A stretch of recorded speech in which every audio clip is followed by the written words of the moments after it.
निसर्गाने भरून दिलेला महाराष्ट्राचा खजिनाच आहे हा। एका बाजूला अथांग अरबी समुद्र आणि दुसऱ्या बाजूला सह्याद्रीचा उंच हिरवी भिंत, म्हणजे निसर्गाने स्वतः बसून आखलेलं परफेक्ट लोकेशन। कोकण खास आहे कारण इथे फक्त निसर्ग नाही तर प्रत्येक गोष्टीत एक वेगळी वाईब आहे।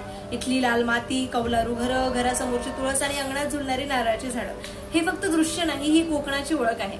आणि कोकणी माणूस अरे बाहेरून थोडा जरी शांत वाटेल पण एकदा घरात घेतलं ना तर एवढं प्रेम देईल की परत यायची कारण शोधा। कोकण म्हणजे फक्त आंबा नाही तर हा हापूसचा राजा इथूनच येतो। फणस, काजू, करवंद, कोकम इथली प्रत्येक चव म्हणजे निसर्गाची सही। आणि कोकणी भाषा कानावर पडली की आपोआप चेहऱ्यावरती स्माइल येते। ही भाषा नाही, ही समुद्राच्या लाटांसारखी गोड भावना आहे।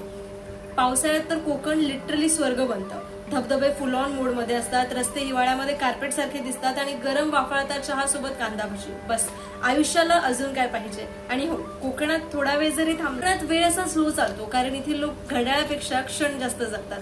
म्हणूनच कोकण फक्त फिरायची जागा नाही तर एक फिलिंग आहे। एकदा गेलात तर तुमचं मन नक्कीच तिथे राहून जातं। माका कोकण खूप आवडता। म्हणून तुम्हाला कोकणाबद्दल काय वाटतं मला कमेंट करून नक्की सांगा। तुम्ही कधी कोकणात गेलाय का? इदरवाइज तुम्ही कोकणात कुठे राहता तेही कमेंट करून नक्की सांगा। If you like this video, like, comment, share, don't forget to subscribe the channel. Thank you.